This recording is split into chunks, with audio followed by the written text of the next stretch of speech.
Monday morning briefing, and it is November the 23rd, Thanksgiving week, number 10. We're pretty excited about that. We've got a little bit of family coming into town, but mainly I'm excited I don't have to travel. For the bulk of for all of the last 21 years of my life, I've always had to travel for Thanksgiving for the most part. My parents lived down around Corpus Christi when I was in college, and then up until, I guess, 7-8 years ago when they moved here. And so we've always had to travel. Even when they moved here, we'd have to come down here. We didn't have to, but we did. We always came down to Mom and Dad's for Thanksgiving or whatever. And this year, I don't have to travel. I'm already here. So I'm going to work until Wednesday and then take off Thursday, and then we'll be working on Friday. We usually have a pretty normal Thanksgiving. My family, Mom makes a big turkey, stuffing, all the stuff. We found her a little bit and eat way too much. Just kind of hang out. And so that's what we're going to do. And then Friday, I'll be back in the shop all weekend. And we will be on the final run to Christmas. Like we've mentioned last week, Christmas is going to come quick after this week. So hopefully you've been trying to stay ahead of yourself just a little bit. This past week, we ended up, I told y'all I'd have this project video out last week, and I cut it way too close. And it went out yesterday. But it still went out. Again, like I said in that video, I don't have an excuse. Just a lot of stuff going on.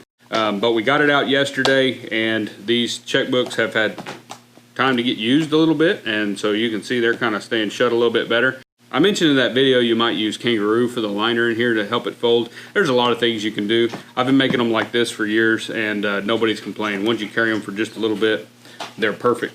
That checkbook cover pattern does come with all the cut patterns if you decide to purchase that.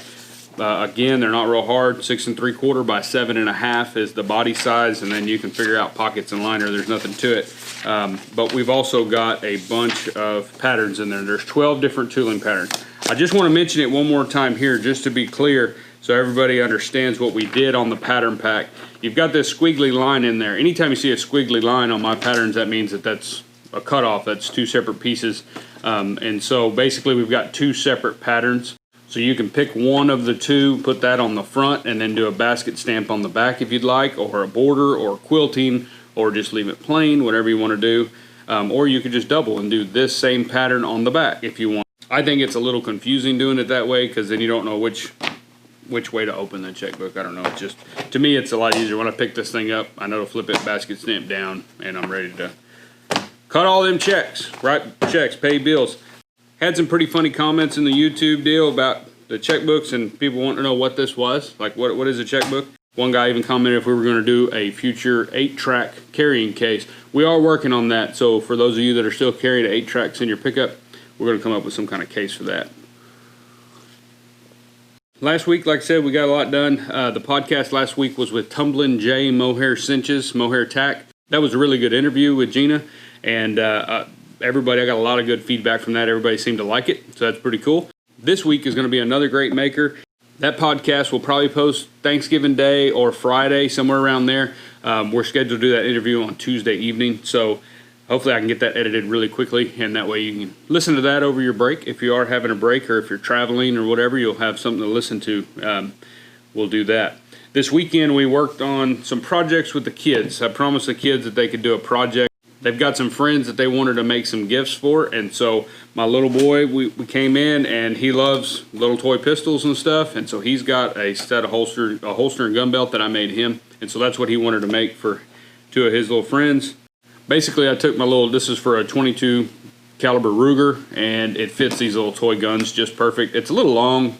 I think on his I actually shortened it, but I forgot to on these, but it's fine. Some of these little guns are different depending on what they get, and so on his, I did it exactly this way, sewed the flap down for the belt loop, or the belt to go through, and then I sewed his. But on these, obviously he can't run a sewing machine, he's 5. And so I wanted him to be able to do as much of the project as possible. So I cut him he picked blue color and lace. It actually turned out kind of cool, but that was his choice. He picked the lace color of blue, so I cut him a bunch of lace, and he learned how to do a buck stitch. It's I punched circle holes, just hole punches, and then he whipped it through there. And he did a really good job. He got them all really straight, and it kept him busy for a little while, so that was nice. And he really enjoyed it. Then he made his belts. Again, I cut the belts out, and then I tapered them. They're real simple, just a single ply piece of 910 Herman oak, and then I let him slick them. He loves to slick edges in here, and he gets in here. He loves to set rivets. He learned how to do that, and he loves to slick edges. So he slicked these edges, and in the process got soap and glue, or soap and water all over them. So it's going to be interesting to see how they oil up. But I'll probably have to wash them and not tell him, because I don't want to hurt his feelings. But he got soap everywhere, and so we'll wash them off, and I'll probably dye them so they match the holsters a little bit better. And for my little girl, we ended up coming up with, she wanted to make little purses for her friends, and so I had to come up with something really easy. I was originally going to do the wristlet purse pattern pack that we did, because I figured that's a pretty easy purse to build, but it's still way too complicated for her. And so I ended up coming up with this little bag idea, and it's cut it out of one piece of leather, fold it in half, glue the edges together, and then same thing, we just did a little whip lace through there, kind of a buck stitch, and then I punched holes in the top, so it's just like a drawstring, and so that was real simple.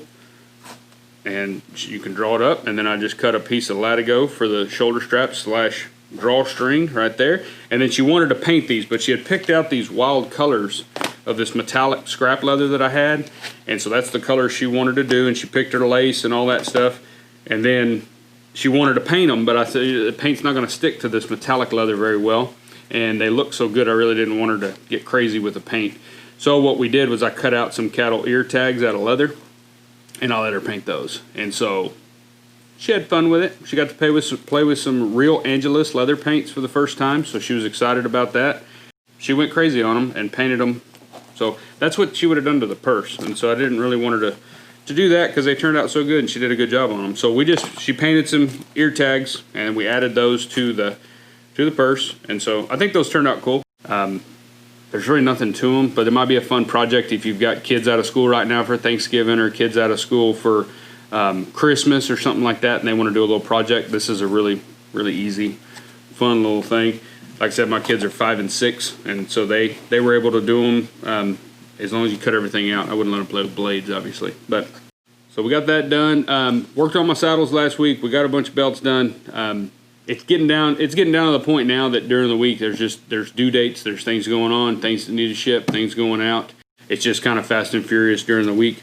So we started decorating the shop this weekend as well. We got the bulk of it pretty well done yesterday, and a lot of people online said, no, it's not too early. It's this year of all years, we need it early more than ever. And I just felt like we needed to go ahead and get it decorated. Plus I got family coming. I want the shop to look good, and I'm having fun having a retail floor again, or a little showroom. And so we got that all decorated, and so I'll go out there right now and we'll show you kind of what we did.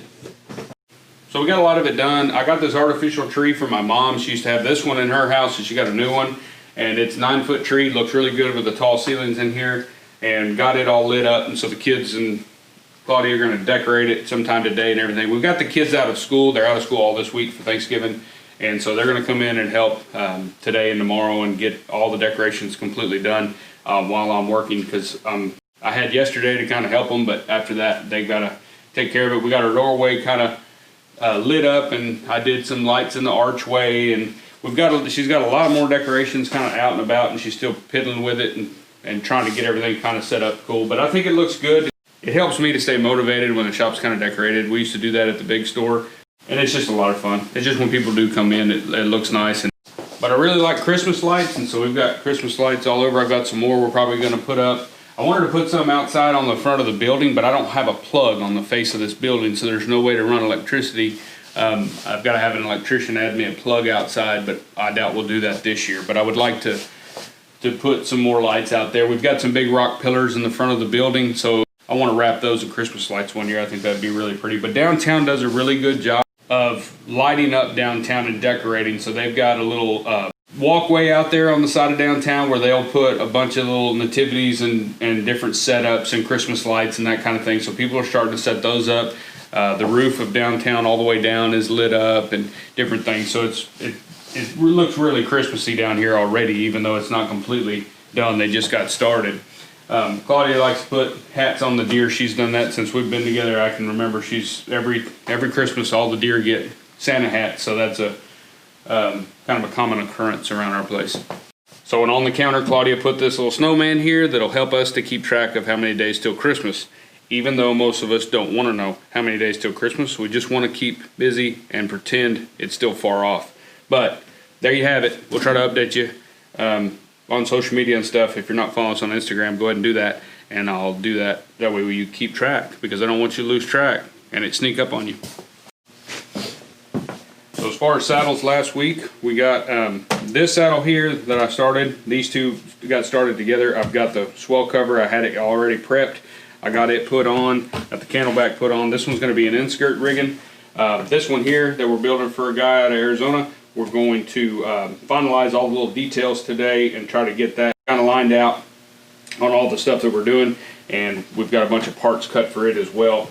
And so we're changing directions just a little bit from what we originally thought we were going to build, and which is a good thing. It's going to be a fun saddle. I think it's going to look really unique and cool, and so we're going to get going on that. Just kind of get everything finalized and get moving forward on that saddle. So I've got some repairs and stuff going too. I've got a couple saddles we're going to wash, getting those broke down, get those washed, and get some repairs done on them. It's going to feel like a short week. It's going to feel like a fast week because of Thanksgiving, but I'm excited. We're going to get a lot done this week and have a lot of fun. We've got a lot of belts cut out. We're going to be tooling a bunch of those. I'm going to try in the next couple of days to get a bunch of little projects done that we've got started. I've got some belts that need some wallets to go with them before we can ship them, so we're going to do those.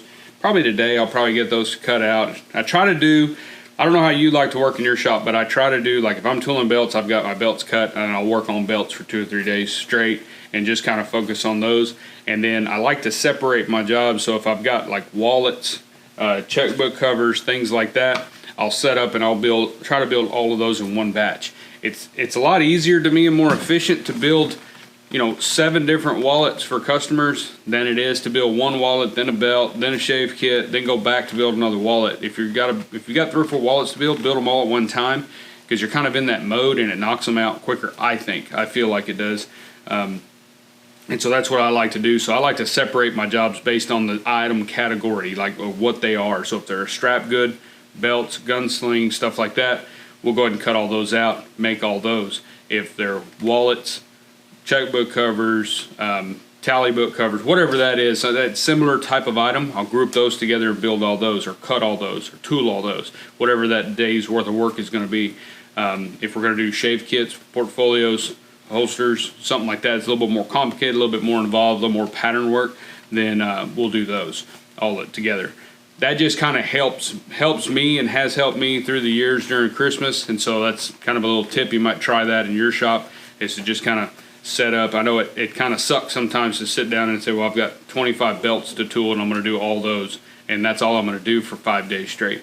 But it really helps because once belts are tooled, they go together super quick. So you got less labor in construction on a belt than you do construction on one of these. So I don't want these tools faster, probably about the same amount of time as a belt, but you've compared to the labor construction part of this, you got a lot more construction into this. So I'd rather do 3 of these together than do one every 4 days. I'm coming back, I gotta do another shave kit. I'd rather tool a bunch of them, get them all together, and put all those together in 3 days than spend a half a day, once a week building one of these. Like, just kind of let them stack up and get them all organized and then build all those at one time.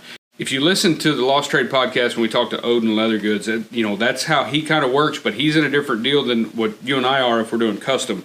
He's saying, okay, I need 50 more of this number wallet, or I need 20 more of this number padfolio, whatever it is, for my store, because I need to refill my inventory because I've sold some.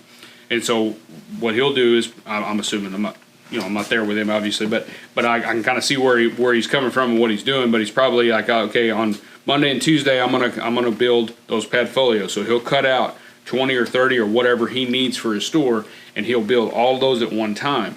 The benefit for him is they're all the same. They may be different leather color or whatever, those subtle differences, but in general, he knows what he's building. They're all the same. You and I are going off a build sheet because each customer, each belt is a different customer, and so we're having to read that on each one. But we can still take aspects of what he's doing and bring it into the custom shop and try to distill it down to where, okay, we're going to do this many belts. Each one is different, completely different size, different style, different paint. Some are painted, some aren't. So you're going to have all that, but at least you can group them down into one little vat, and you're doing that type of item. You can kind of set up that way and do quote unquote manufacturing line kind of deal there. You're not really doing anything near manufacturing as far as like that sheer number, we're building that many numbers, but you're taking the custom and you're taking some of the confusion out of the custom, in my opinion, to some extent. And so that's what we kind of do, and that's what we're about to do here, especially during Christmas time, because we do have a lot of this item, a lot of that item, you know, and we need to stay ahead. So it's not really so much when they're due, but what we need to build, and build them all at one time. And if some of them go out super early, that's fine, but go ahead and do them while you're doing wallets. Go ahead and do that while you're doing belts, or while you're doing shave kits or whatever. This is a shave kit that we're going to do this week. I only have, well, actually I do have another order. Took another order last week or the week before. So I'm probably going to cut it out today, get it tooled so it's caught back up with this one, and then we'll put both those together. And then I've got a couple checkbook covers that I'm working on. I actually used my own pattern pack on this. I figured why not? They're already drawn. I might as well use them instead of draw up something new, because they are new. You guys just got it. So they're brand new patterns. I've never used them before, and so I'm tooling those here. And this one I did a little texturing in behind the name, and then did some basket stamp. Just something simple. They're not anything extravagant. I just got a text message from my wife that I forgot to write up something for the Chamber of Commerce here. We had a ribbon cutting here at the shop, you know, just for the paper for the chamber here in town, and we did that about 3 weeks ago, and I was supposed to write up a little thing for them to put in the paper, and I forgot. So get off of here, I'm gonna go do that. I hate writing stuff about myself. I don't like doing that. I wish she'd write it up, but she won't. But that's really all I got for you today. Short week, get after it. Be sure and sign up for the Leathercraft newsletter. And if you haven't subscribed to this channel, be sure and do that. And I appreciate y'all, and we'll see you next Monday.